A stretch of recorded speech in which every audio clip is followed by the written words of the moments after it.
The subject of this video is Shavuot and the 10 statements.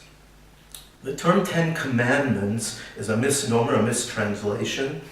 The term in the Bible in Hebrew is Aseret Devarim, which literally means 10 statements, and the Talmudic rabbis also used the term Aseret Dibrot, that means 10 statements. The 10 statements include various commandments, but it's called the 10 statements. On Shavuot and on the Sabbath and on holy days in Judaism, and I'm purposely using the term holy days again because the term holiday in English implies fun, enjoyment, vacation, and holy days in Judaism are meant to be a time of a very deep spiritual experience. But on the Sabbath and holy days in the synagogue in the morning prayer service, we read a section from the Torah, the 5 books of Moses. And so on Shavuot, the section that we read is the 10 statements, and the passage actually occurs twice in the 5 books of Moses. It occurs first in the book of Exodus in chapter 20, and then after it occurs in the book of Deuteronomy in chapter 5. So on Shavuot, in the prayer service, we read the passage from Exodus chapter 20, and that's the passage that I'll focus on here. So if you're not familiar with the passage or you don't have the passage open in front of you, I think in any case the material that I'll present will be understandable. But I'm going to focus then upon the 10 statements of Exodus chapter 20. So I'll begin with background. So 2 points by way of background. First, Shavuot, we are celebrating the birth of the Jewish religion. And Judaism is a religion not in an orthodox, correct belief sense of a faith commitment. Judaism is a religion in an orthoprax, correct deed sense of way of life of the Jewish people, a way of life, a way of living. And actually there is no term for Judaism in the Bible or in the Talmudic literature. When the Talmudic rabbis speak of Judaism, they use what is the central term of the Jewish tradition, Torah. And Torah literally means instruction, guidance. It can be used in a number of different ways. Torah can mean specifically the 5 books of Moses as a kind of legal constitution of the Jewish people, and that the Jewish law is based on the commandments, mitzvot, of the 5 books of Moses. It can also be used in a broader sense of Judaism as our way of life, and in the broadest sense as wisdom. But on Shavuot, according to our tradition, Shavuot is the time of the receiving of our Torah, meaning the receiving of the Torah on Sinai. So Torah then in the sense of the 5 books of Moses. In the Bible itself, it's not written that we received the 5 books of Moses on Sinai. But according to tradition, we received the 5 books of Moses on Sinai, so that Shavuot is the time, according to tradition, Shavuot is the time of the receiving of our Torah, the 5 books of Moses, as a kind of legal constitution of the Jewish people. But Shavuot is more broadly also, we're celebrating the birth of the Jewish religion, of Torah in the sense of our way of life as a people. So that's one point then, by way of background. Second point by way of background. Torah, in the sense of Judaism as our way of life, includes 2 kinds of instruction and guidance. Halakha, which is the legal guidance of the Jewish tradition, law. Halakha literally means to walk, to go, as the law is a path upon which a traditional Jew walks or goes. And notice that walking, going is an external activity. It's behavior. Now, because halakha regulates our behavior in terms of you do this, you don't do that, this is permissible, this is forbidden. Halakha is an external system of authority that regulates our behavior. And the Talmudic rabbis also used the term for law, gufei Torah, that means bodies of the Torah. Halakha, law, is the bodily external aspect of Torah because law is an external system of authority. Agadah is the spiritual aspect of Torah, moral, spiritual, philosophic teachings of the Jewish tradition. And this is the internal spiritual aspect, Agadah. It literally means story, as a story is a source of values and ideas. So that Agadah is the internal spiritual aspect of Torah, the soul of Torah. By the way, through the ages, the Christian polemic, ideological attack upon Judaism has been that Judaism is a religion of law. And this is a misconception. Law, halakha, is only one aspect of Torah, of our way of life, the external bodily aspect. The internal spiritual aspect, the soul of Judaism, the very essence of Judaism is the Agadah. And law is actually an expression of agadic moral, spiritual ideals of the Jewish tradition. So that's by way of background. Now, I want to turn then to the passage from the book of Exodus, chapter 20, the 10 statements. And I'm going to focus upon 2 points.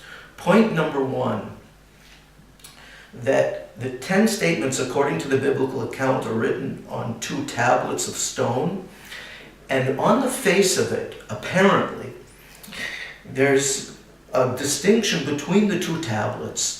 The first tablet appears to be, on the face of it, a tablet in which the 5 statements of the first tablet are of a moral, are of a religious and spiritual nature. Religious and spiritual nature, and there's support for this view because the very name of God in the Bible, YHVH, I'm using the English letters that are equivalent of the Hebrew letters, is YHVH is the great unpronounceable name of God in the Bible that we don't know today how it was pronounced. By the way, there's a widespread misconception that we're prohibited in Judaism from pronouncing the name. There actually, by law, is no prohibition of pronouncing the name, and in ancient times when Jews knew how to pronounce the name was pronounced. But already in the Talmudic period, a kind of custom developed, not by law, but by way of custom, that we don't say the name, and that also we don't say other terms for God that come from the Bible. But in any case, the great unpronounceable name of God, then, YHVH, appears in each of the 5 statements of the first tablet, indicating that they're of a religious and spiritual nature. And then, apparently, the second tablet, the 5 statements of the second tablet, are of a secular moral nature. And each one of them does not contain the name of God, YHVH. It doesn't appear at all in the second tablet. So what I'm going to argue then is that that is a misconception, and that both of the tablets and all of the 10 statements are of a moral, spiritual, and religious nature. Morality is spiritual. It's not material, not physical. It's spiritual. And both of the tablets, all of the 10 statements are of a moral, spiritual, and religious nature, and therefore the 2 tablets are one with a capital O. One with a capital O, that in the biblical, according to the biblical account, the 2 tablets come from one divine source. So that what appears to be 2 separate tablets are one with a capital O coming from one divine source according to the biblical account. So that's one point.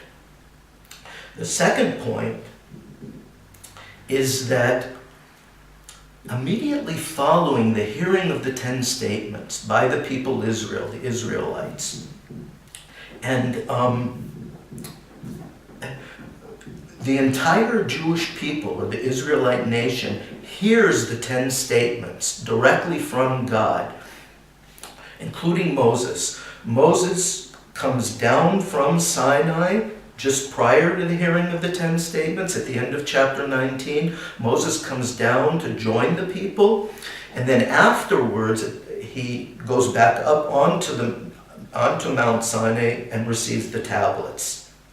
But the entire Jewish people, then the Israelites, hear the 10 statements directly. There is a rabbinic view, a rabbinic midrash commentary, that it was only the first 2 statements, I am the Lord your God, you shall have no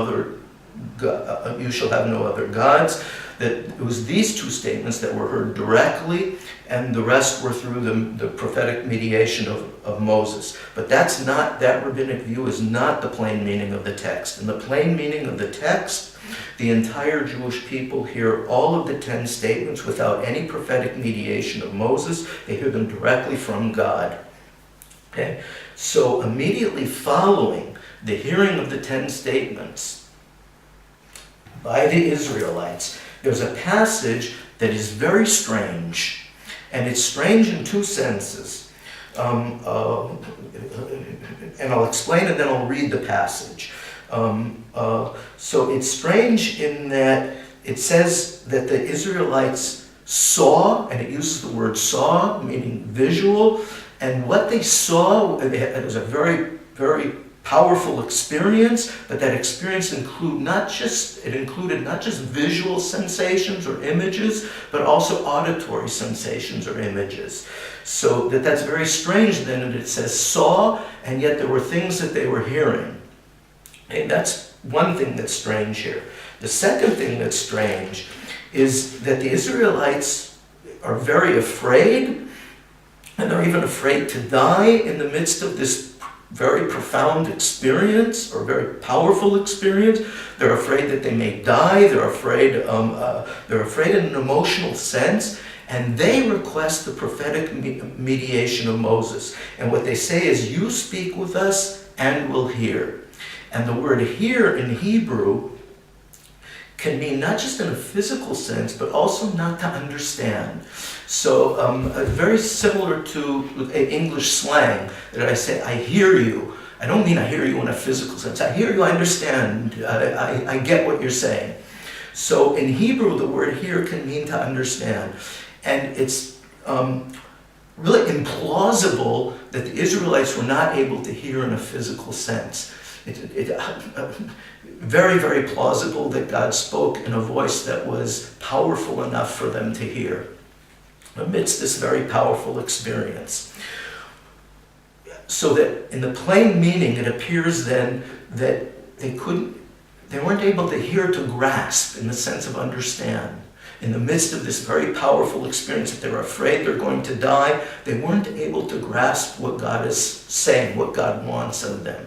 And this is very strange, because on the face of it, again, the 10 statements are, in terms of the content, very straightforward and simple, and there's really not difficult to understand. So the question is, what here were they not able to understand? Okay, so I'll read the passage now, that this strange passage after the hearing of the 10 statements by the Israelites. And it says, "And all the people saw," it says again, all the people saw the thunder and lightning and the sound of the shofar and the mountain smoking. And when the people saw it, they were afraid, and they stood far off. And they said to Moses, "Speak you with us, you speak with us, and we will hear. But let not God speak with us unless we die." Okay?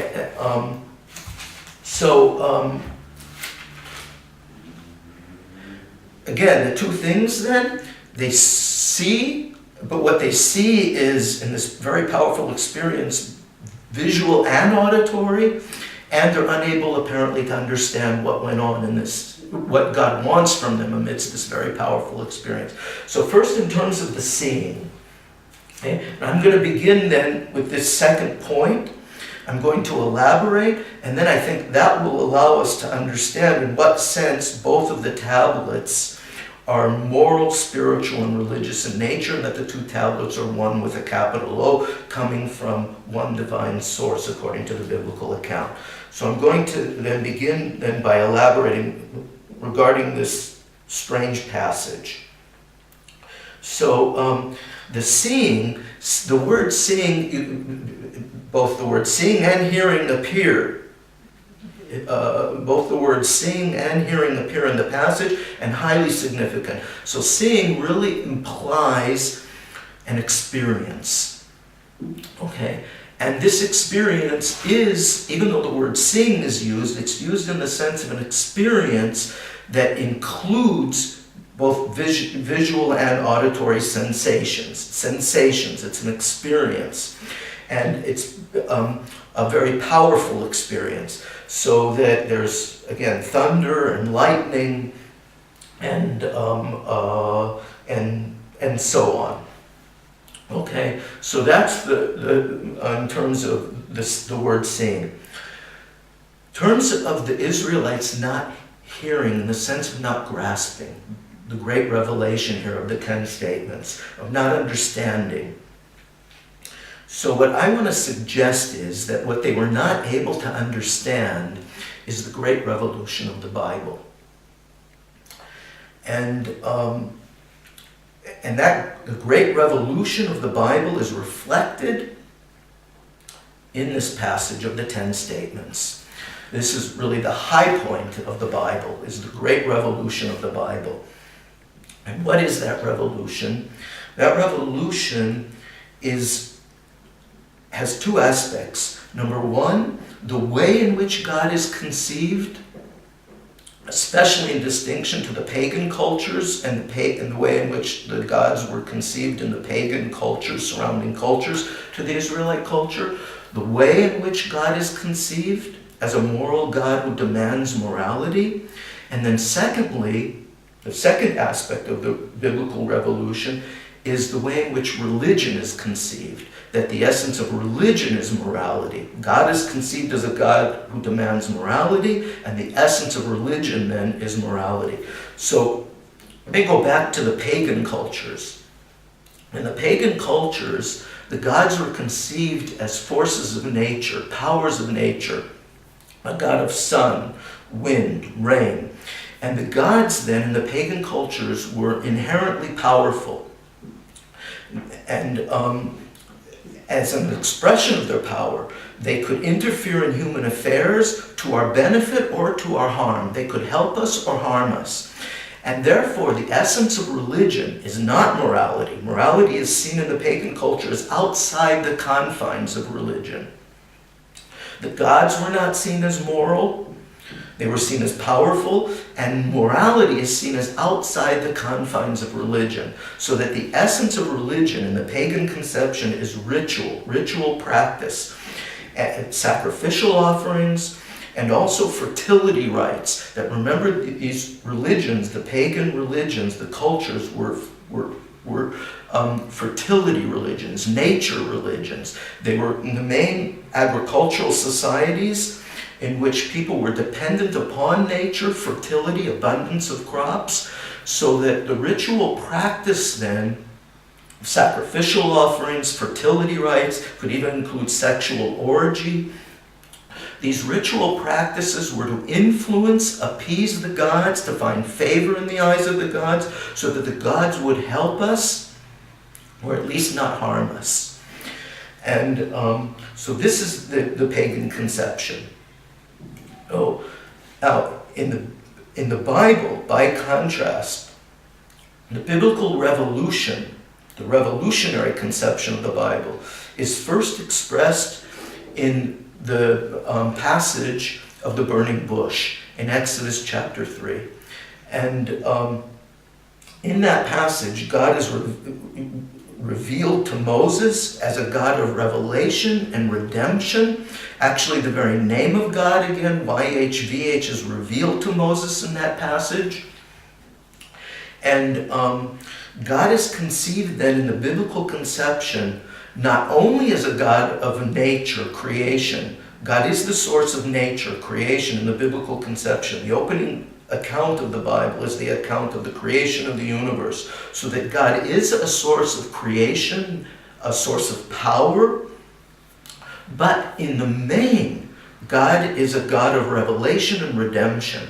And this is the revelation to Moses at the burning bush, that God is revealed to Moses as a God who will redeem the people, Israel, out of slavery, out of injustice. That the name YHVH in the context of the passage signifies God's moral opposition to injustice. God is conceived as a God of redemption, a moral God who demands morality. And God then is going to redeem the Israelites, the Hebrews, out of slavery, out of injustice. And what that means then is that the essence of religion is not ritual, but morality. Morality is not outside the confines of religion, as in the pagan conception. Not only is it not outside the confines of religion, but it's the very essence of religion, such that ritual then in the biblical conception takes on a secondary importance in relation to morality. And also the function of ritual then changes, so that the function of ritual is not to appease God. God in the biblical conception cannot be appeased.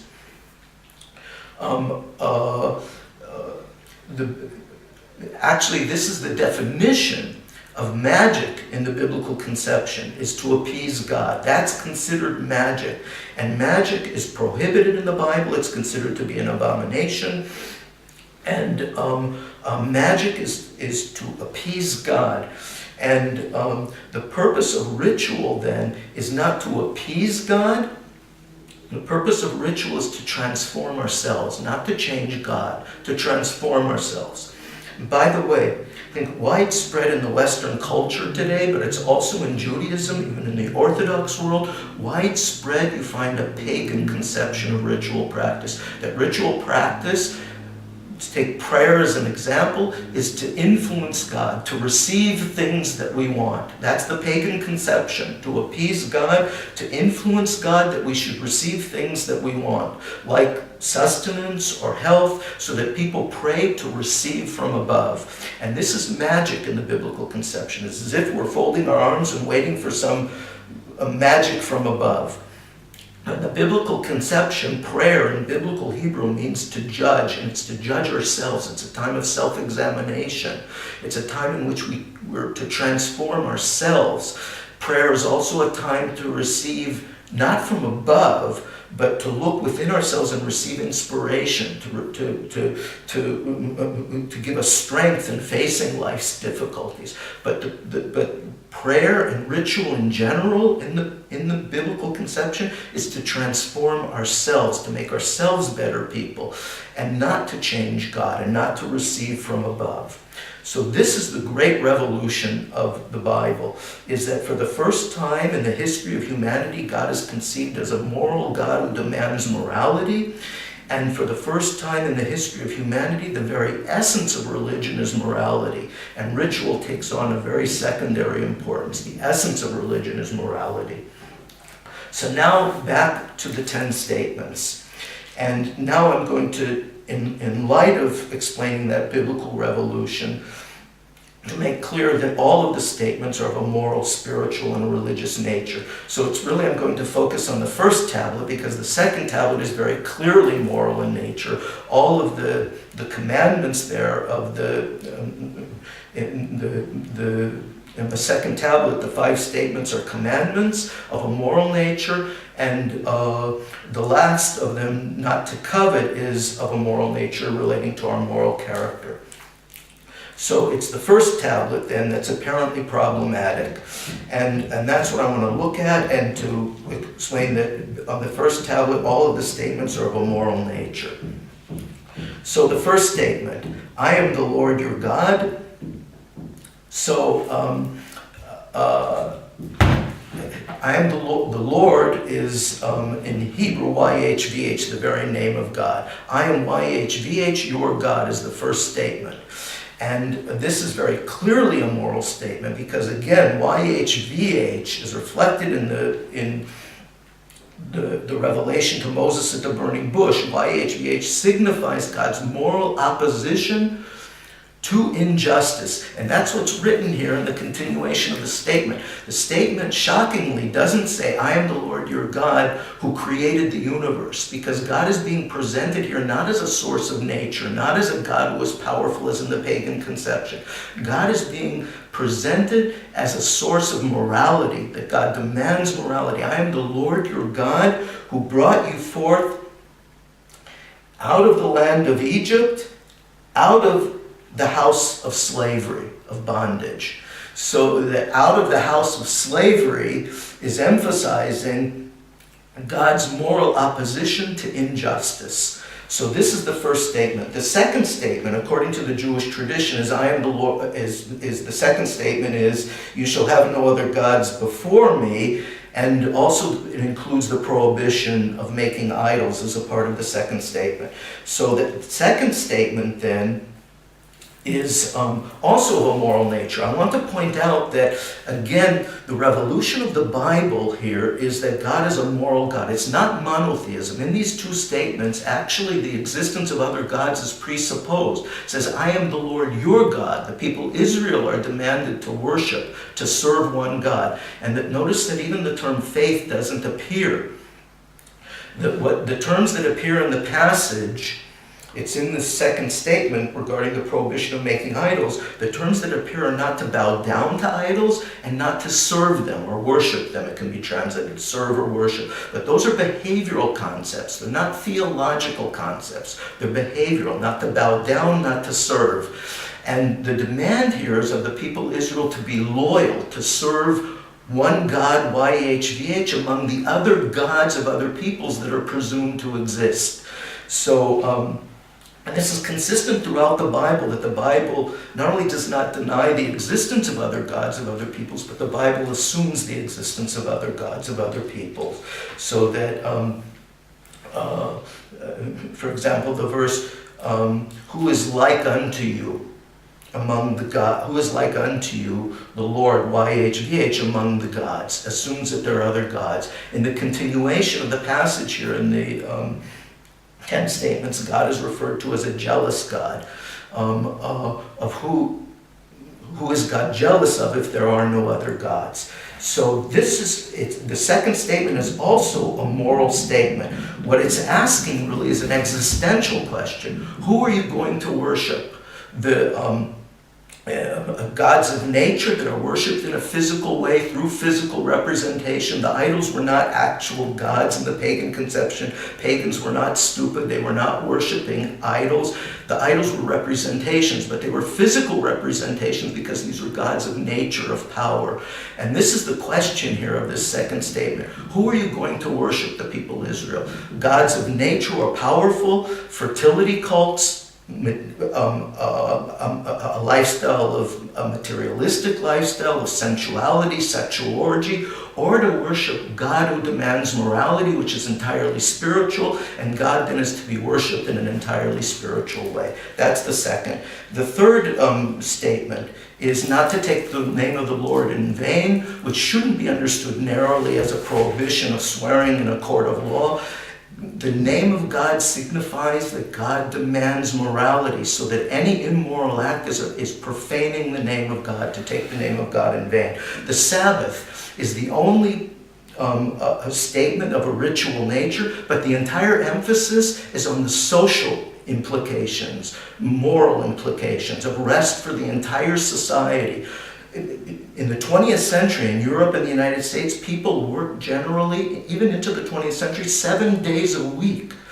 Only a few days off during the year, and that was true of women and children as well. The Bible, several thousand years ago, is saying no one works. No one, not men, not women, not children, not slaves, not animals. And then, of course, the last statement of the first tablet is to respect our parents. Its better translation is respect rather than honor. To respect our parents, which is clearly moral, so that both of the tablets are of a moral nature, and all of the statements are of a moral, spiritual, religious nature, so that the two tablets are one with a capital O, coming from one divine source. Thank you.